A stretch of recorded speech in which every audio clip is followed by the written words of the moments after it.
Tajuk utama 20 November 4 Rabiul Akhir, pegawai rendah ada 4 kereta mewah. Juga suami tikam isteri, ugut ibu mertua.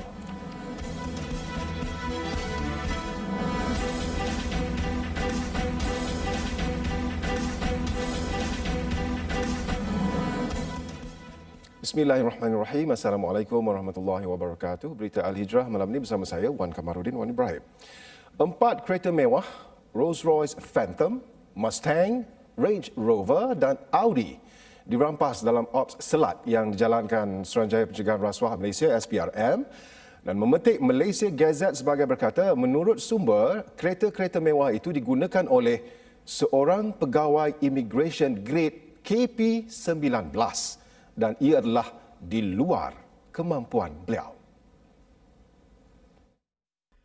Menurut sumber tersebut, siasatan mendapati kereta mewah itu didaftarkan atas nama 2 warga Cina dipercayai ejen pekerja asing Cina yang beroperasi di Malaysia dan 2 ejen lelaki tempatan. SPRM telah mengenal pasti identiti keempat-empat warga Cina dan rakyat tempatan terbabit dan sedang mengesan kesemuanya. Salah seorang ejen tempatan membantu menyimpan kenderaan-kenderaan mewah yang digunakan oleh anggota immigration sebagai balasan upah untuk membuat pengaturan kaunter di lapangan terbang antarabangsa KLIA2. Pengaturan kaunter khas itu bertujuan membantu meloloskan pekerja asing atau pelawat asing masuk dengan mudah ke Malaysia. Pengarah siasatan SPRM, Datuk Nur Razlan Muhammad Razali, tidak menolak lebih ramai lagi akan ditangkap dan siasatan dijalankan di bawah Seksyen 16 Akta Suruhanjaya Pencegahan Rasuah Malaysia 2009 dan Akta Pengubahan Wang Haram dan Pembiayaan Keganasan 2001. Ops selat tertumpu kepada siasatan berhubung kes sindiket rasuah urusan cop palsu di pintu masuk antarabangsa negara, dan operasi semalam menyaksikan 4 termasuk seorang pegawai immigration ditahan bagi membantu siasatan. Setakat hari ini, seramai 50 orang telah pun ditahan, iaitu 28 pegawai immigration, 17 ejen pekerja asing dan 5 orang awam.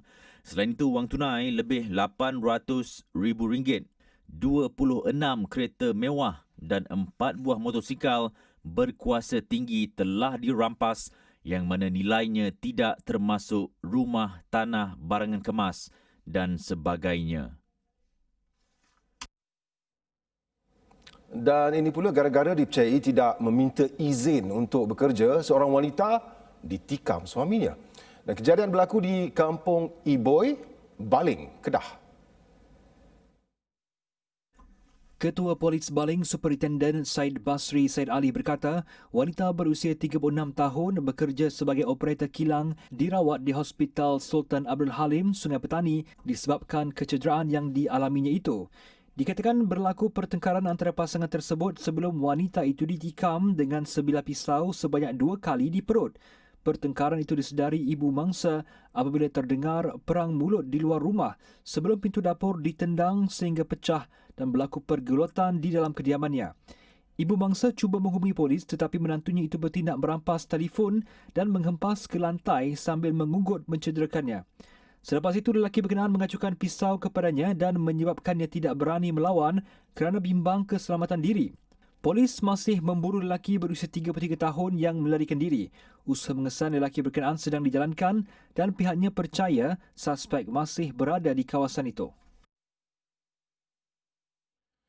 Seorang pemasang jubin didenda RM1,000 selepas mengaku bersalah meninggalkan anjing peliharaannya sehingga menyebabkan tangan kanan anak saudara perempuannya digigit sehingga putus September lalu. Tertuduh Gan Tiong Gui, 41 tahun, didakwa dengan cuanya meninggalkan seekor anjing miliknya hingga menyebabkan tangan kanan anak saudara perempuannya yang berusia 7 hari putus. Kesalahan itu dilakukan sekitar 9 pagi di Taman Widuri Bachang 8 September lalu. Sabit kesalahan penjara maksimum 6 bulan atau denda sehingga RM2,000 atau kedua-duanya sekali mengikut Seksyen 289 Kanun Keseksaan.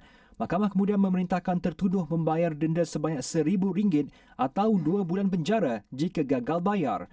Dalam prosiding berasingan, isteri tertuduh Heng Chiu Lian, 39 tahun, turut didakwa atas pertuduhan mengabaikan atau mendedahkan mangsa sama dengan cara yang mungkin menyebabkannya mengalami kecederaan fizikal. Dia didakwa mengikut Seksyen 31-1-A Akta Kanak-Kanak 2001. Jika sabit kesalahan, penjara maksimum 10 tahun atau denda sehingga RM20,000 atau kedua-duanya sekali. Chiu Lian bagaimanapun mengaku tidak bersalah. Kes akan disebut semula 18 Disember depan. Berita Al-Hijrah sebelum ini melaporkan seorang bayi perempuan yang baru berusia 7 hari putus tangan kanan selepas digigit anjing peliharaan ahli keluarganya.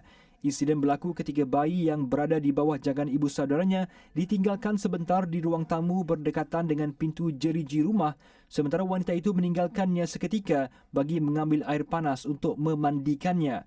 Siasatan awal mendapati bayi itu diletakkan di ruang tamu berkenaan dengan tujuan mendedahkannya kepada cahaya matahari bagi mengurangkan masalah demam kuning yang dihadapi.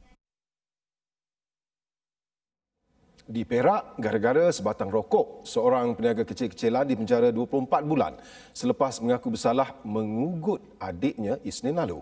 Wan Muhammad Hanif, Wan Nik Azhar, 25 tahun yang masih bujang, dituduh menakutkan Wan Hazman Haikal dengan mengacukan sebilah pisau lipat. Tertuduh juga didakwa mengugut mahu membunuh adiknya selepas mangsa enggan memberikan duit bagi membeli rokok. Dia didakwa melakukan kesalahan itu di sebuah rumah di Kampung Pulau, Padang Rengas, kira-kira 3 petang pada 16 November lalu. Tertuduh didakwa mengikut Seksyen 506 Kanun Keseksaan. Jika sabit kesalahan, penjara maksimum 7 tahun atau dengan denda atau kedua-duanya. Mahkamah kemudian menjatuhkan hukuman penjara 2 tahun bermula dari tarikh tangkapan pada 17 November. Di mahkamah sama, seorang pengawal keselamatan mengaku tidak bersalah di hadapan Hakim Mahkamah Session Kuala Kangsar atas pertuduhan menyeludup migran Mei lalu. Tertuduh Muhammad Basharuddin Hassan, 42 tahun, didakwa menyeludup seorang warga negara India bernama Jaswinder Singh di kaunter kawalan pemeriksaan keluar Kompleks Immigration Bukit Berapit, Bengkalan Hulu. Dia didakwa melakukan kesalahan itu kira-kira pukul 3.40 petang pada 20 Mei lalu. Tertuduh didakwa mengikut Seksyen 26J Akta Anti Pemerdagangan Orang dan Anti Penyeludupan Migran Atip SOM 2007. Jika sabit kesalahan, penjara 5 tahun atau denda RM250,000 atau kedua-duanya. Dalam prosidingnya, Timbalan Pendakwa Raya Jabatan Imigresen Malaysia Siti Ruvina Muhammad Rawi mohon mahkamah memindahkan kes berkenaan ke Mahkamah Tinggi mengikut Seksyen 177A-1 Kanun Tata Cara Jenayah. Mahkamah tidak membenarkan sebarang jaminan kepada tertuduh yang tidak diwakili peguam dan kes akan didengar semula di Mahkamah Tinggi Taiping. Dadah bernilai RM8.1 juta dirampas dalam 3 serbuan di Pulau Pinang. Dalam serbuan yang bermula sekitar jam 4.30 pagi semalam, polis menahan 6 individu termasuk 3 sekeluarga iaitu ibu dan isteri ketua sindiket berkenaan yang juga warga Thailand. Ketua Polis Pulau Pinang, Datuk Sahabuddin Abdul Manan berkata, pelbagai jenis dadah antaranya syabu, ketamin dan heroin base dirampas selepas pihak polis menahan dalang kes berkenaan sewaktu dia dalam perjalanan untuk mengedar dadah. Menurut Sahabuddin, bekalan dadah berkenaan diperolehi dari negara jiran dan suspek menyembunyikan dadah berkenaan di 3 lokasi berbeza. Dadah ini dirampas ataupun dibeli dalam kereta, di rumah di Sungai Kung, di sebuah rumah, ataupun juga di rumah teres. Dan yang banyaknya di rumah sewa oleh sedikit ini yang mana diduduki bersama oleh ibu dan isteri.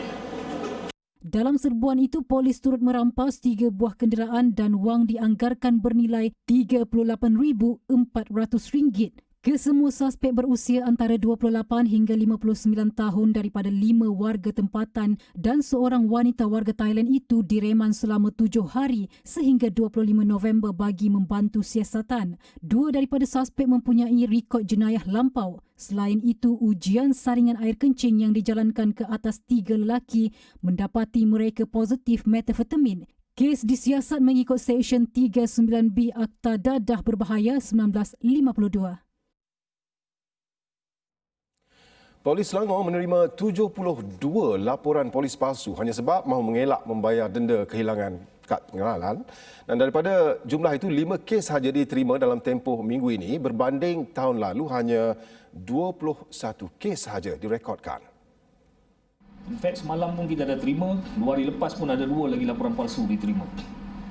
Jadi kita mohon, itulah kita nak tekankan di sini pada pihak masyarakat agar jangan bukan membazir masa pihak penguatkuasa lah untuk membuat satu-satu siasatan yang tidak wujud. Sebab ini akan mengganggu kita punya perancangan dan penugasan, terutama sekali dalam keadaan kita menghadapi pandemik COVID-19 ni kan. Di mahkamah di bawah Seksyen 182 Kanun Keseksaan yang sabit salah membawa hukuman penjara 6 bulan atau denda hingga RM2,000 atau kedua-duanya.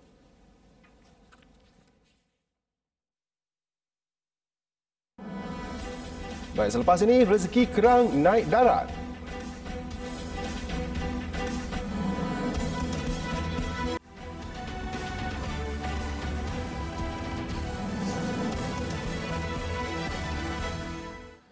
Setiap kali tiba musim monsun timur laut, pasti ribuan kerang akan naik ke darat dan menjadi tarikan pengunjung ke pantai Pandak di Cendering untuk mengutipnya. Dan seawal jam 7 pagi, sewaktu air surut, pengunjung mula mencari kerang kerana waktu itu banyak haiwan berkenaan terdampar di pantai. Menurut salah seorang pengunjung, Muhammad Nasrul Hakimi Muhammad Nasri, 25 tahun, dia secara kebetulan melalui pantai itu sebelum ternampak kerang bertaburan. Dalam kegairahannya mengutip kerang, dia juga tidak lupa mematuhi SOP Perintah Kawalan Pergerakan Bersyarat PKPB dengan menjarakkan diri dari pengunjung lain. Alhamdulillah setakat ni boleh 4-5 kilo. Mari seorang lah. Mari seorang ada. Manager tak tahu kau mari sini. Dok kau cuti kerja. Mari lah. Cari mata ada rezeki lah. Rezeki setakat ni. Dapat tahu mana yang surau naik? Tengok mari jalan-jalan lah tengok sini. Ada kerang. Terah. Kita cari. Alhamdulillah ada rezeki. Sementara itu, Pegawai Operasi Balai Bomba dan Penyelamat Kuala Terengganu, Wan Muhammad Azmani Wan Hamzah berkata, orang ramai diingatkan tidak berada di dalam air. Pengunjung juga dinasihatkan agar tidak leka kerana keadaan ombak yang bergelora boleh mengundang padah lebih-lebih lagi kepada kanak-kanak. Saya bersama satu keluaran, lebih kurang 9 orang, membuat pemantauan dan didapati memang ramailah orang awam mencari kerang. Dan saya menasihati orang awam agar menjauhi kawasan pantai untuk keselamatan semua. Tambahnya, pihak bomba dan agensi lain akan meningkatkan rondaan bagi memastikan pengunjung mematuhi SOP Perintah Kawalan Pergerakan Bersyarat. Sudah lebih 25 tahun kami sekeluarga tidak dapat tidur lena apabila hujan lebat di tengah malam, dan apabila tiba musim hujan kami akan cuba pindahkan barang-barang kelengkapan rumah ke tempat yang lebih tinggi. Itu antara keperitan yang dikongsi seorang mangsa banjir, Nur Aliza Isa, 42 tahun, selepas kediamannya di kampung Tanjung Labuh, Jasin, dinaiki air hampir 1 meter akibat hujan lebat berterusan dan limpahan air sungai. Berkongsi cerita, Nora Liza yang bekerja sebagai pembantu tadbir berkata, berpindah ke pusat pemindahan sudah menjadi rutin buat sekeluarga apabila setiap kali musim terkujuh. Bagaimanapun, bencana kali ini antara yang terburuk selepas pernah mengalami kejadian sama pada tahun 2016 lalu sehingga menenggelamkan hampir keseluruhan rumahnya. Apa nak katakan, dah reda lah. Dah 25 tahun pun banjir ni berlaku. Jadinya memang tak sampai sebulan kan dia banjir lagi. Mak kat kampung mana Kak? Tanjung Labuh. Tanjung Labuh. So bila air tu naik? pukul 4 pagi. Dia sebenarnya dah start pukul 10 malam tadi. Cuma air tu tak ada datang serentak lah kan. Dia datang sikit-sikit. 4 pagi tadi dia sangat laju. Kesedihan sama turut dikongsi warga Emas Halimah Mat Saleh 62 tahun yang menetap di kampung Serombong, Tehil. Katanya dia mula menyedari kediamannya dimasuki air kira-kira jam 2.30 pagi tadi sebelum berpindah ke PPS Tehil tengah hari tadi. Lebih menyedihkan, warga Emas yang bekerja di sebuah kilang di Air Keruh berkata dia baru saja berdepan situasi banjir itu 2 minggu lalu dan mengakui belum sempat membersihkan keseluruhan rumahnya. Katanya walaupun sedih mengenangkan terpaksa menanggung kerugian mencecah ribuan ringgit, namun dia reda dengan ketentuan. Makcik balik tengok rumah kering lagi. Belum masuk laman lagi. Sekali pukul 2.30 makcik tengok air dah penuh. Anak buah tu dah halirkan kereta dia. Dah semuanya. Itu betul-betul sampai ni jam lah. Air tu termenung je tak turun-turun. Tu makcik dah siapkan baik busuk. Makcik dah nengok, dah naikkan dulu. Hari tu pun lepas sebulan. Baru lepas apa tu? Banjir. Tu makcik pun inilah. Naikkan kakak-kakak tu dulu, naikkan tu. Baru belum habis cuci kain baju kan kena terendam. Mereka antara 243 mangsa daripada 61 buah keluarga yang terjejas banjir di Melaka dan dipindahkan di PPS di SK Tehil Jasin. Perintah Kawalan Pergerakan Bersyarat PKPB berkuasa di seluruh negeri Kelantan mulai esok 21 November sehingga 6 Disember dan ia susulan peningkatan kes aktif COVID-19 di negeri itu. Berdasarkan penilaian risiko yang telah dilaksanakan oleh KKM, mendapati terdapat peningkatan kes COVID-19 secara mendadak di beberapa daerah dan mukim di negeri ini. Sehubungan dengan itu, di atas nasihat KKM, sidang khas hari ini bersetuju untuk melaksanakan Perintah Kawalan Pergerakan Bersyarat di seluruh negeri Kelantan selama 2 minggu mulai 21 November sehingga 6 Disember 2020. Jelas beliau, pelaksanaan PKPB di Kelantan ini bagi membolehkan saringan COVID-19 secara bersasar dan mengurangkan pergerakan antara komuniti di seluruh negeri berkenaan. Manakala itu, PKPB di Melaka dan Terengganu ditamatkan sepenuhnya mulai esok. Bagi Kedah pula, PKPB ditamatkan kecuali di daerah Kulim. PKPB di Johor juga tamat mulai esok kecuali di daerah Kota Tinggi dan Mersing. Sementara itu, dalam usaha memulihkan industri pelancongan yang terjejas akibat PKPB, kerajaan setuju mewujudkan gelembung perjalanan domestik yang membenarkan perjalanan rentas negeri antara negeri zon hijau mulai Ahad ini. Bagaimanapun, bagi perjalanan yang perlu merentas negeri zon merah, perlu mendapat kebenaran polis terlebih dahulu.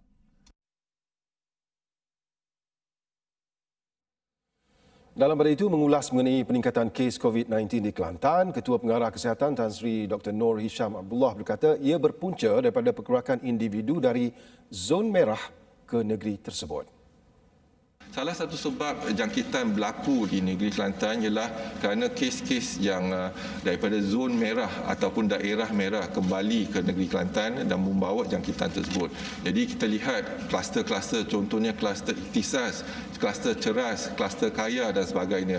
Jangkitan berlaku di Lembah Kelang dan juga Negeri Sembilan, tetapi mereka pulang ke negeri Kelantan dan membawa jangkitan tersebut. Dalam pada itu, 958 kes baru COVID-19 dilaporkan hari ini. Sabah kekal negeri yang mencatat kes positif baru tertinggi dengan 512 kes. Ia diikuti Selangor dan Negeri Sembilan yang masing-masing mencatatkan 153 kes baru. Manakala itu, 3 lagi kematian dicatatkan hari ini melibatkan seorang wanita berusia 32 tahun, seorang lelaki berusia 39 tahun dan seorang warga emas lelaki berusia 64 tahun. Ketiga-tiga kematian adalah di negeri Sabah. Ia menjadikan jumlah kumulatif kematian sebanyak 329 kes. Susulan Perintah Kawalan Pergerakan diperketatkan PKPD di Taman Meru 2C Ipoh yang bermula hari ini, semua penduduk di Zon B dan Zon C Taman Perumahan tersebut akan dipakaikan gelang merah jambu bagi tujuan pengawasan coronavirus COVID-19. Ketua Polis Ipoh ACP A. Azmadi Abdul Aziz berkata langkah itu dibuat bagi tujuan pengesanan pematuhan SOP ditetapkan sepanjang 14 hari PKPD dikuatkuasakan sehingga 3 Disember depan. Kita dah tutup dan juga kita pun dah pasang bak buaya mana boleh bak buaya dan juga kita ada anggota-anggota juga patrol dan kita pun mengharapkan kepada komuniti sini pun KRT dia agak aktif juga walaupun KRT juga dipakaikan gelang tapi juga mereka juga jadi mata dan telinga kita lah. Kes kita ni PKPD kita ni bukanlah seperti PKPD di tempat lain. Di tempat lain tu terpaksa buat kurungan dulu baru paksa orang untuk pergi swab. Di sini alhamdulillah kita mulai 15 hari bulan itu hari kita dah mengarahkan penduduk datang untuk membuat swabbing. Beliau berkata demikian kepada media ketika melakukan tinjauan hari pertama PKPD di Taman Meru 2C. Menurut SCP A. Azmadi, sejak saringan bersasar dilakukan di situ pada 15 November lalu, 1,287 daripada jumlah keseluruhan 2,096 penduduk telah selesai menjalani ujian saringan pengesanan COVID-19. Pada masa yang sama, bermula malam, keseluruhan jalan masuk ke kawasan Zon B dan C termasuklah laluan tikus telah dipasang kawat duri dan penghadang konkrit bagi mengawal pergerakan keluar masuk orang awam. Katanya 4 sekatan jalan raya dibuat dengan penugasan 162 anggota membabitkan polis, Angkatan Tentera Malaysia ATM, Angkatan Pertahanan Awam Malaysia APM dan Jabatan Sukarelawan Rela. Sehingga 16 November, 76 kes positif COVID-19 telah direkodkan di kawasan perumahan terbabit.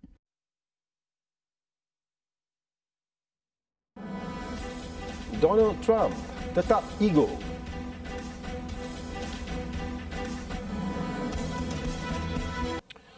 Walaupun semakin menghampiri penghujung pentadbirannya, Presiden Amerika Syarikat Donald Trump terus menunjukkan sokongan tidak berbelah bahagi kepada Israel dan terbaru White House bersetuju melabelkan setiap barangan yang dihasilkan di penempatan haram Yahudi itu di tebing barat sebagai produk made in Israel.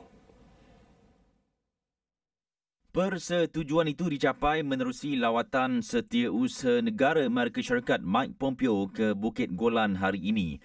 Lawatan itu sebagai tanda solidariti pentadbiran Trump terhadap negara haram itu. Menerusi persetujuan itu, setiap produk termasuk buah-buahan yang diimport dari tanah milik Palestin itu akan diiktiraf sebagai buatan Israel. Tindakan Pompeo itu disela Palestin dan menyifatkannya sebagai melanggar hak asasi manusia dan mencabul undang-undang antarabangsa. Pompeo pada 2019 mengubah polisi White House dengan mengiktiraf kawasan penempatan haram Israel di tanah milik Palestin sebagai tidak melanggar undang-undang antarabangsa. Ia bertentangan dengan pendirian dunia yang menganggap tindakan haram Yahudi itu sebagai satu pencerobohan. Membantu warga Sabah bukan sekadar usaha daripada pihak kerajaan, malah ia memerlukan kerjasama yang amat kuat daripada masyarakat Malaysia. Jadi inilah masanya untuk kita menzahirkan rasa kebersamaan kita bersama masyarakat Malaysia dengan memberikan bantuan yang terbaik dari kita. Jangan lepaskan ruang dan peluang kita membantu warga Sabah melalui tabung perwira COVID-19 2.0 Anjuran Aman Palestin. Setiap bantuan yang anda salurkan satu rahmat buat mereka dan satu keberkatan untuk kita. Layari hyperlink www.jommenyumbang.com untuk salurkan bantuan anda.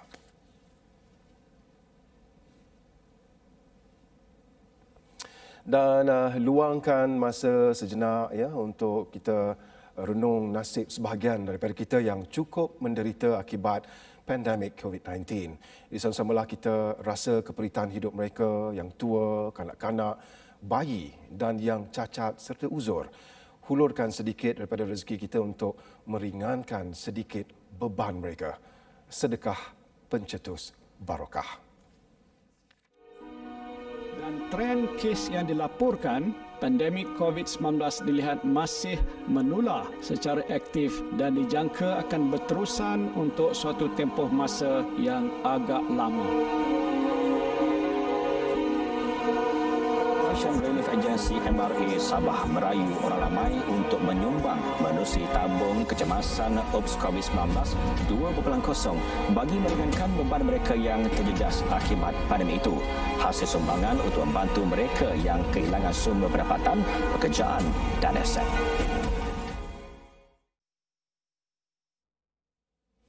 Itu sekian berita Al-Hijrah. Terima kasih menonton. Saya Wan Kamarudin Wan Ibrahim. Jaga diri baik-baik. Assalamualaikum warahmatullahi wabarakatuh. Selamat malam.